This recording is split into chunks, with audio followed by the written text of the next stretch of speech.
Hello, everyone, and welcome back to Step Into the Spotlight. My name is Anna Gronholm. I'm with the IREM Georgia PR Committee, and today I am joined by the lovely Shannon Longino, IREM's Region 4 Vice President, and we are so grateful that she is sitting down with us today. So, Shannon, how are you doing? I am wonderful. Thank you, Anna, for having me. I'm excited about our interview today. Me too. I'm super excited that we get to sit down and chat. So I guess we can just get right into it. So tell us a little bit about yourself. And for those who do not know, what did you study in school? How did you get into property management? And just tell us about it all. So I'm a native of Atlanta. I'm Shannon Longino. I was born and raised in affordable housing, and my grandmother raised me in our community around advocacy and fighting for families of low income poverty level because the community we were raised in, those were the conditions in which we lived and some of the circumstances in which we had no control over. So it was very important for her to advocate for, equal living conditions, better living conditions, equal and better opportunities for education, resources that weren't being made readily available and fairly available. Right. So that's how we got into it. I was raised in it, and I kind of continued the legacy of what she started. My degree is actually in sociology, which deals with problem solving and people services. But I kind of spilled into property management because of Eastlake. And there was such a breakdown in communications going on between Eastlake, my grandmother, the housing authority, and all of the community partners. And it would, all partners involved thought it would be a great idea to bring Shannon in the middle of it. Definitely. To serve as a mediator. And it kind of gave me boot camp training of all of these high-powered and influential leaders around the table of how they, managed to work through opposition and adversarial situations. And I was thrown into it early on and just saw that, there was so much passion around the table, even, not only coming from my grandmother, but from each of these, figures who were in our institutions making decisions for our affordable housing residents. So how could I get a piece of that? How could I be a part of that? And how could I continue that? Because at that time, I was a young mother fresh out of college and, just trying to find my way. So how could we make an impact for all generations who are looking for resources to elevate their families, because we don't know what each family wants, but we do want the resources available for them to reach their best potential and to give them fair playing ground for their kids and for them to just go out and reach their American dream. So I wanted to be a part of that. That is truly incredible. And I can tell that you were so motivated from such a young age with your grandma. That's really, really incredible. And I can see the passion that you have for all of this. So it is really incredible, again, all that you're doing and the lives that you're touching, which is just, I'm in awe of all that you do. And you're doing amazing. Thank you. And I can talk about this all day, by the way. Oh, well, yes. Well, is there anything you would like to share about the redevelopment of Eastlake and more about that and how people can get involved in that? Well, the redevelopment of Eastlake was we started in 1993, and it was a 5 to 6 year planning process. It did not happen overnight. So, we met every Monday from 4 p.m. to 10 p.m., 6 hours. And it was exhausting sometimes, but, there was some, we weren't always on the same page. There was a lot of disagreements. There was a lot of fighting with people coming from different perspectives of their passion. And the biggest thing that we wanted to drive is, communities and families, they count and they matter. And a voice of, we have developers that go and build in our communities all the time. We have, financial institutions that invest in our communities. We have businesses that come to our communities of multifamily all the time. But what we found in that whole process, because we do understand there were no instructions for this procedure. We were the first of one of its kind to have, a golf course, to have multifamily, which means different levels of financing involved, different levels of housing, because we had affordable, we had tax credit, and we had market rate. Those are all, serving to everyone. But we wanted to have a meeting of the minds to say, if this is going to be a community, how can we make it viable? And how can we make it sustainable to be able to not just be efficient now and be sufficient now, but for years and generations to come? And I think that's where the passion came in, because people had their different perspectives of what that meant. But what commonality that we were all trying to bring to the table was, it doesn't matter about the perspectives if they're not going to all come together for the main purpose of which the housing was being intended, which is for residents and families. Right. So I think we taught all of us had a lesson in that whole process that we eventually phased and kicked off in 1996 with our first phase of moving people off site, moving people around and relocating them. And then we started, looking at our admissions policies. We started looking at where the failures had been for what was used to be public housing and now called, was reclassified and integrated under the affordable housing umbrella. But what have been the failures, and how can we ensure that our families, we don't fail them going forward?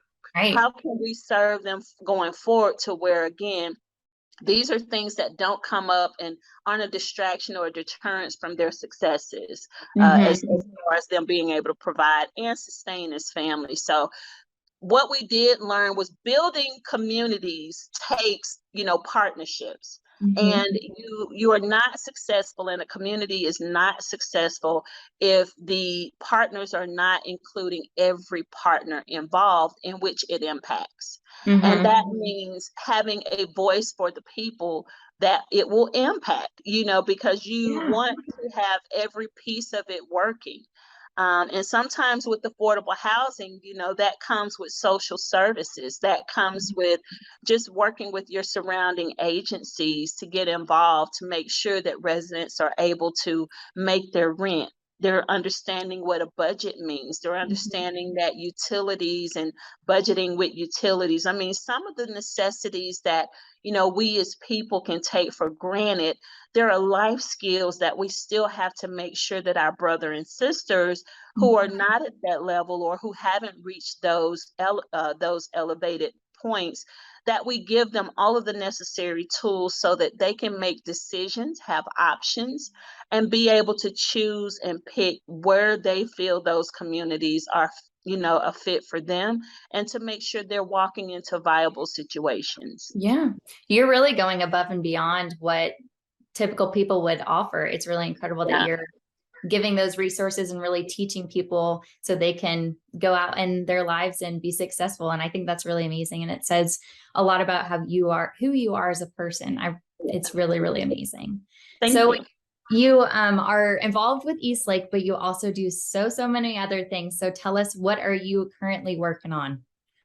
So not only am I involved in Eastlake, but, that was another thing. I've worked in Eastlake all my life, but I wanted to look at, we talk about professional development all the time in our careers. We talk about personal development, but there has to be a circle where those dots are connecting, where that circle is full circle and it's completed. I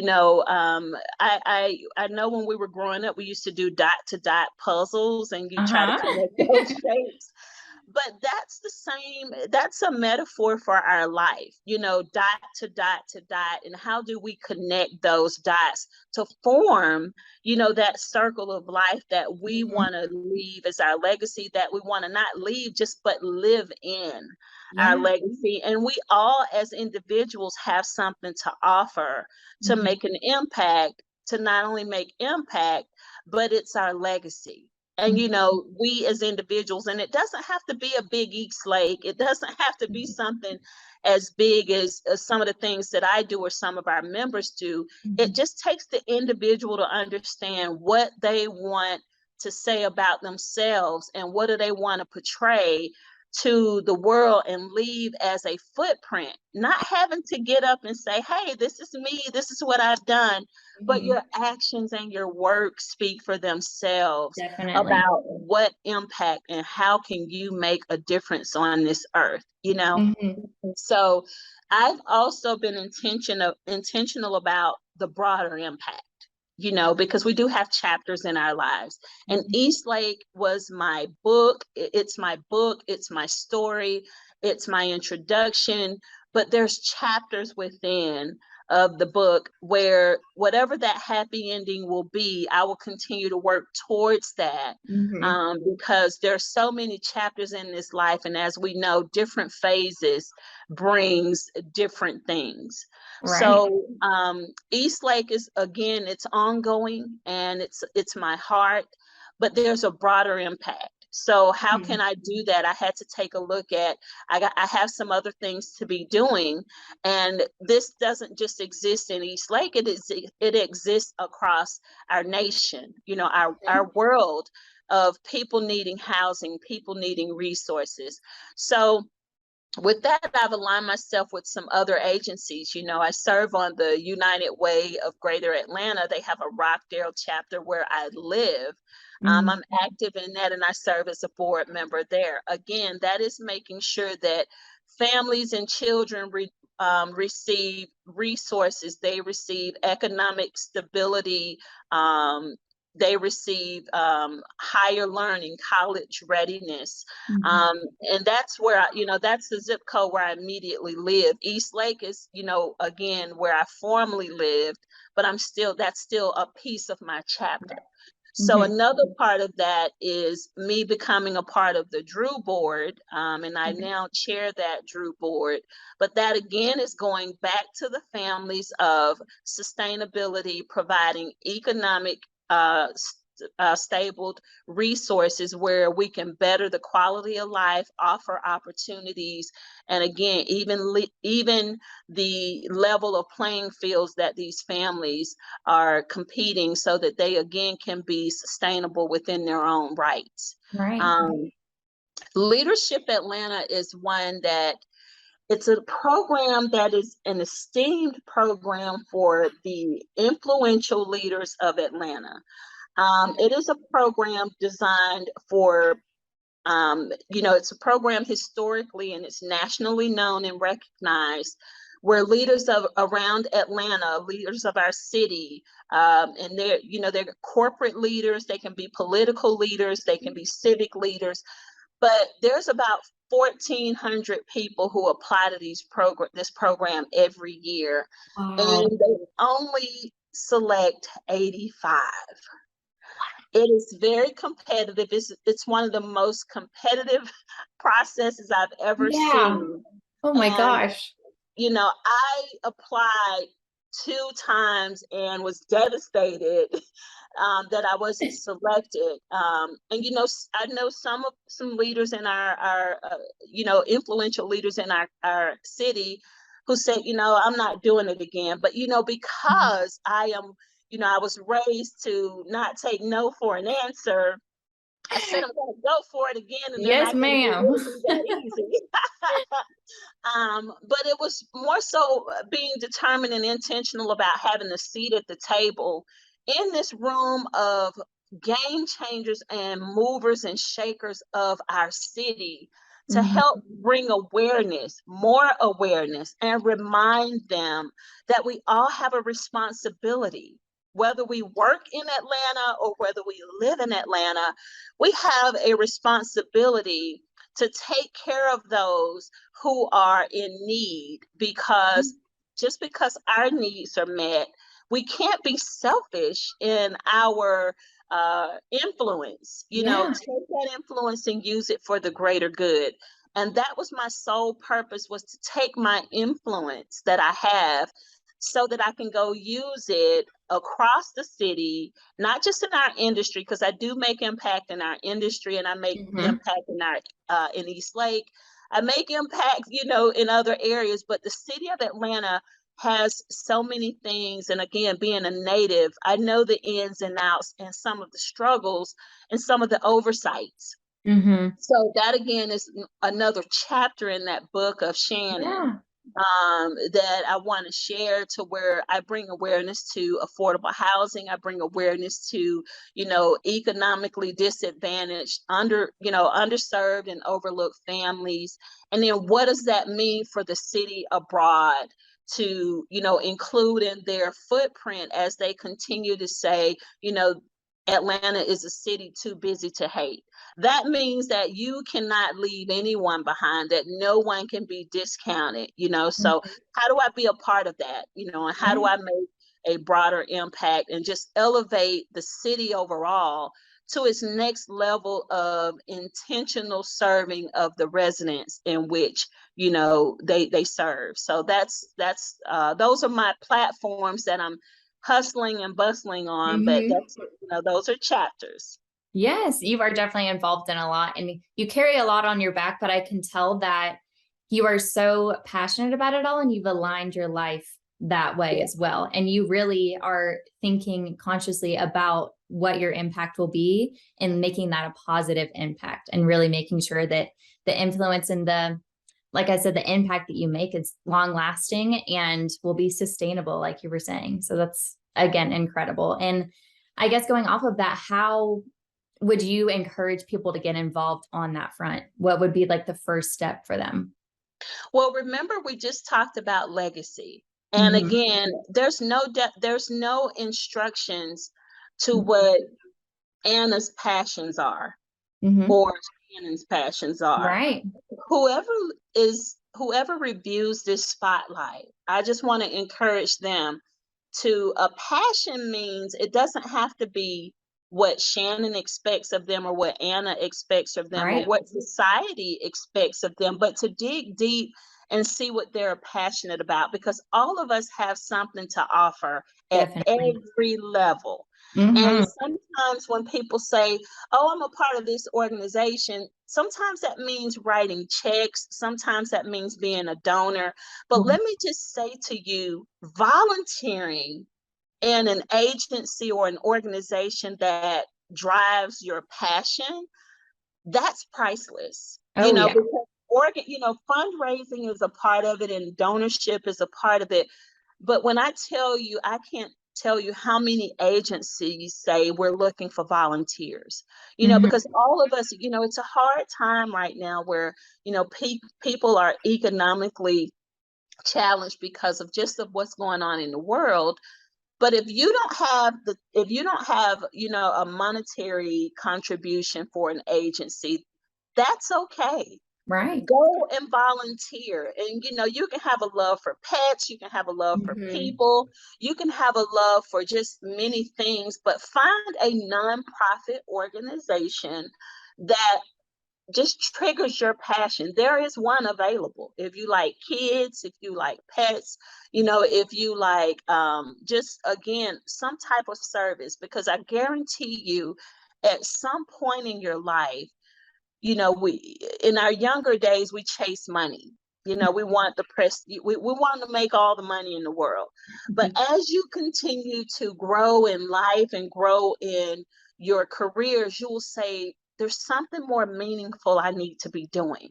And whatever point that hits you, then there's agencies out here waiting for a volunteer with passion that we have. So I would tell each person who's looking at this spotlight to not look at what society tells you have to do or what you need to be doing, but look within to say, what truly am I passionate about? What hurts me when I see it? You know, what excites me when I see it?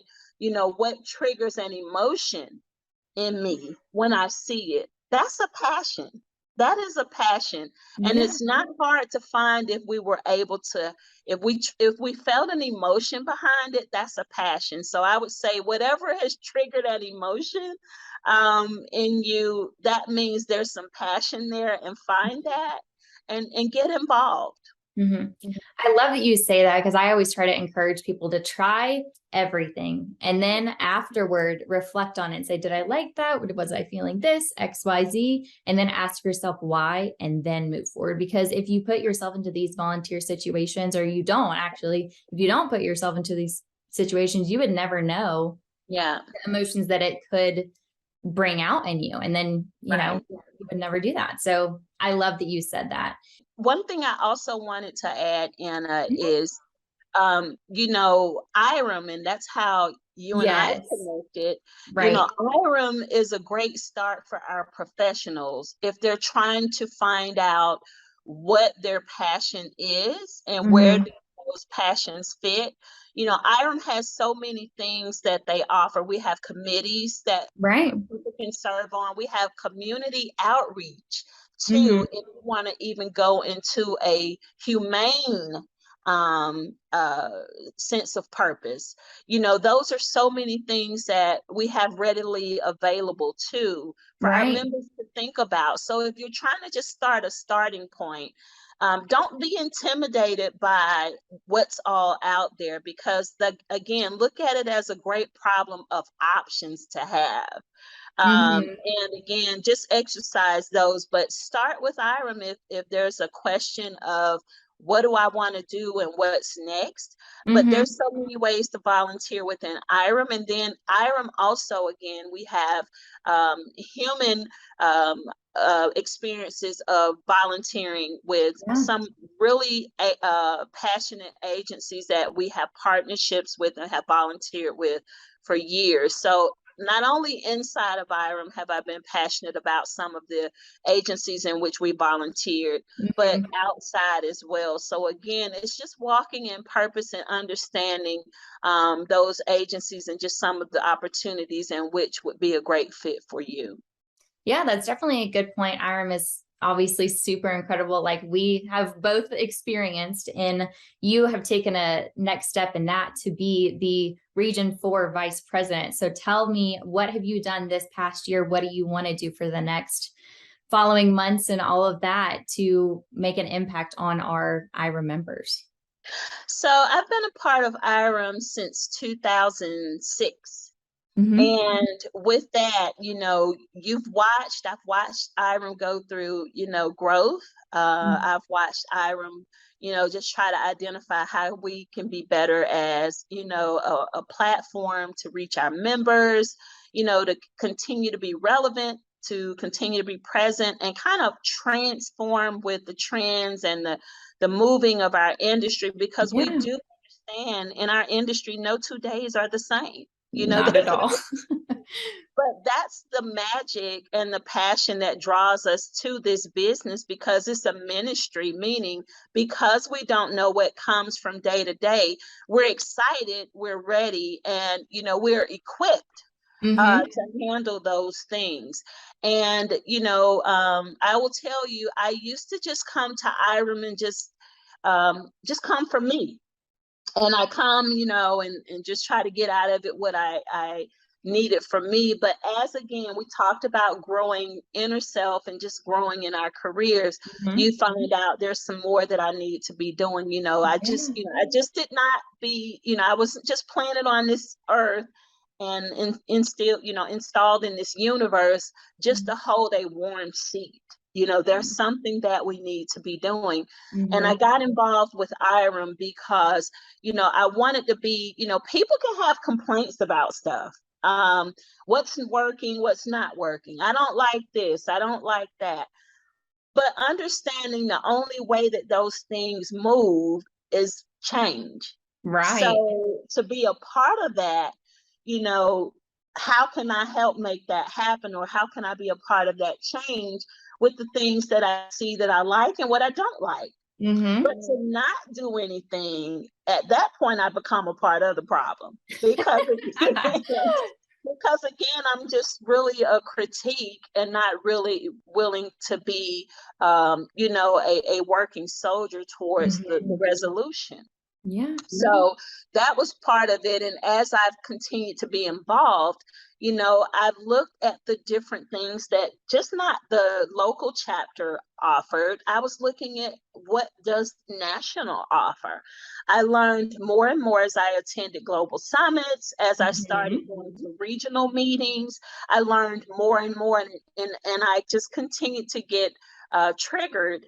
Remember we talked about those triggering emotions? And I was triggered by different things to say, I need to be in that, I need to be in that. And I've served on, just not at our Georgia level, but serving, on the national level has been very rewarding to me, because they have a federal housing advisory board that, oh my gosh, I got so excited about, because I did not know about it. With legislative leaders. That's our congressmen, our senators. Those are the people we vote and put in office to make decisions for our industry. So I had to get on that. I chaired that as well. And that was one of the most rewarding experiences that I've had within IREM, because we got to meet, or we continuously meet, with these legislative leaders who make decisions for our country.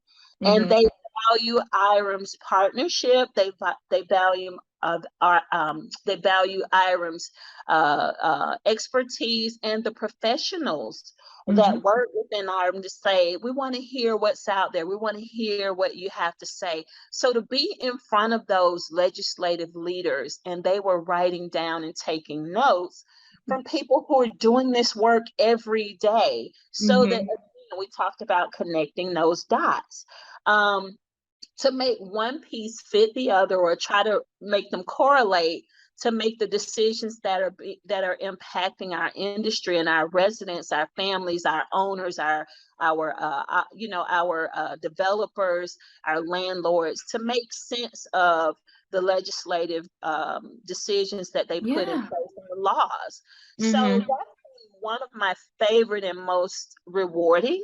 But I continue to, serve. And then I want to know, hey, how can I help chapters?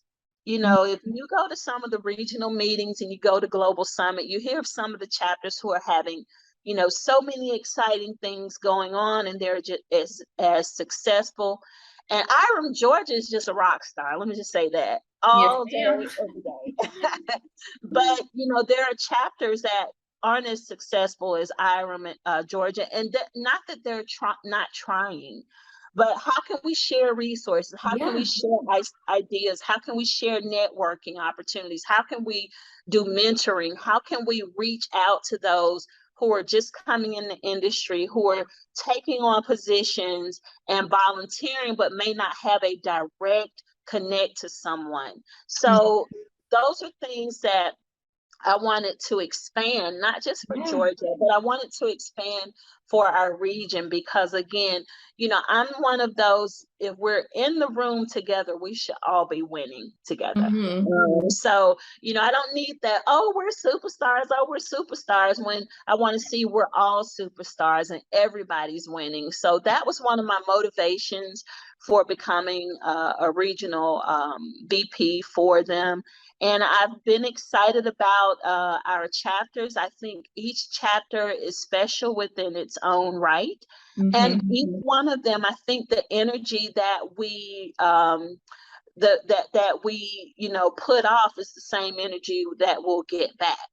So I've been excited. I love working with our IAEs and our chapter presidents and our officers. And we do a lot of brainstorming on, how can we continue to further the progress of the chapters themselves, because they're, logistically, we can't have a cookie cutter recipe for a chapter's success. So we have to understand the logistics. We have to understand, each individual chapter, again, has their own story, and how can we help them go through their chapter, arrive at another chapter, move towards that happy ending. And that's a year to year, month to month, quarter to quarter,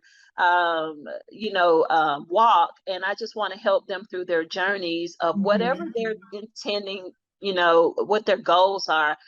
Just be intentional to help them reach those.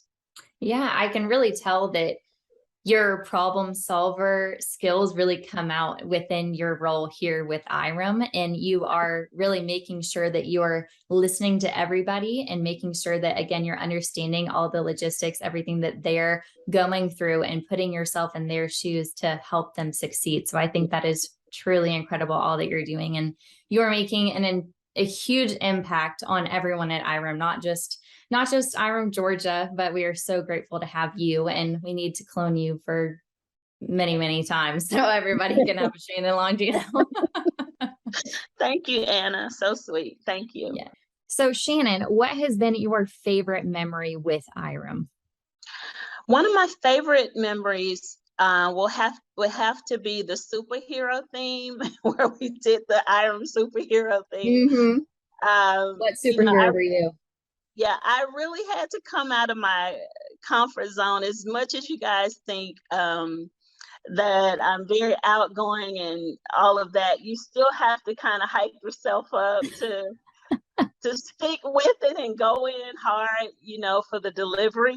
So I could not cheat myself being dressed as Wonder Woman. So I really had to prepare for that part and just kind of go in. And I don't mind getting the party started, but that was one of my most memorable, just seeing all of the smiles and the laughter and how we were able to, partner with our inner self of understanding that all of us have that superhero within us, and just bringing home, however we identify with those superheroes, that we identify with them for a reason, and what was that about them that we can't, practice ourselves. And some of us don't see that within ourselves. Some of us think that, they can do it, but I can't. But, I was raised, on the premise of nothing beats a fail but a try. So, that's my most memorable moment. But one of my, one of my favorite experiences as serving within IREM, again, was the Federal Housing Advisory Board. And again, that's still making that aligned with my cause and my purpose and the work that I've done, and just understanding, I have one of those unique perspectives because I did not read about it. I didn't hear about it. I lived it. So this was an experience of, as a kid and as a family living in, in poverty, how can, we make sure that families to come who, again, have no control over the circumstances in which they were born, and some of the, we don't control life every day that comes at us. We just have to play the cards that are dealt to us. And how do we play the best hand possible with the cards that we have? Yeah. And that was one of the things that I got as a reward of volunteering with the Federal Housing Advisory Board, was helping families understand and helping legislators understand the cards that are dealt to these families, because, we hold different cards, but we shouldn't have to hold different cards. We all should be dealt that same playing hand. So how do we get the same playing hand? And that's that's been the most memorable experience that I've had with IREM. But, that's the thing about IREM, again, we have so much to offer that there's so many things to pull from. But what I've just shared with you, those have been my two most memorable experiences. And I would say to members who are just coming in or who are involved, again, pick those things that draw emotions. Sometimes those emotions don't have to be happy. But if it draws an emotion, because, that's the thing about, if you had to talk to me, 30 years, 40 years ago, there was anger because of those disparities. There was anger because of those circumstances existing for families, such as, for my family. I still have family that lives in affordable housing. So again, it's just not about me, but those passions started out as passions full of anger. But instead of being, what do you do with them? What do you do with the anger? What do you do with the emotions that are being stirred? You get involved. You become a part of the solution. You help find and help problem solve solutions for those things that are causing the anger or triggered the anger or triggered the emotions. And that's what passion means. It means, I'm driven about something, and there's something that caused that, but how can I be a part of the solution to further remedy or resolve for those causes? Yeah, those are all incredible memories. And I want to touch on just a few things. So you were talking about your superhero and how everybody needs to find their inner superhero. And I really think that everyone was put on this earth for a reason and a purpose. And you have really found that reason and purpose. And no one has experienced what you've experienced, and no one's experienced what I've experienced. And so getting to share that is really, really incredible. And you've found just those outlets where you can share and really make those impacts, which is, again, incredible. And then the other thing that I want to say is, for those people who want to get involved, what is your advice to them? Where can they find those resources within IREM or within other organizations? What's your advice there? Well, as it pertains to IREM, get involved in your local chapter and start serving on committees that you're interested in. Some people like to deal with people and engage a lot. That can be membership, because that calls for conversation, and it calls for you to kind of sell IREM and help people to understand, how it impacts them and how it's impacted you as an individual. Some people like to see, they like to learn a lot, they like to explore other, levels of learning. You can volunteer on the education committee, to see how that ties into further learning, of people, of your age, or people, your peers, or just people in your industry or your office. There's a connection there to help people elevate where they want to go as far as their level of learning. You can be a person who likes to speak. You can get, again, be on the communications piece of it.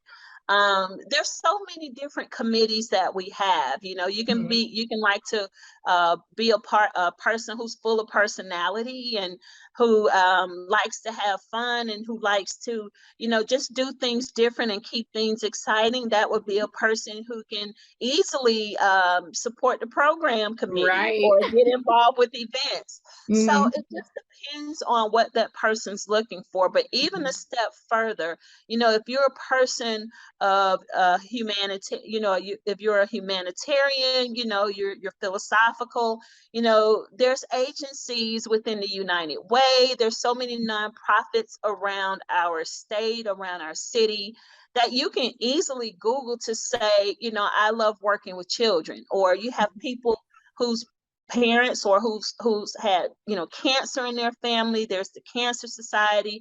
You have people who deal with diabetes. I just learned there's even a summer camp where children who have diabetes, but there's a camp designated for them. And diabetes, so it just depends on the person themselves and what they're experiencing and what's around them.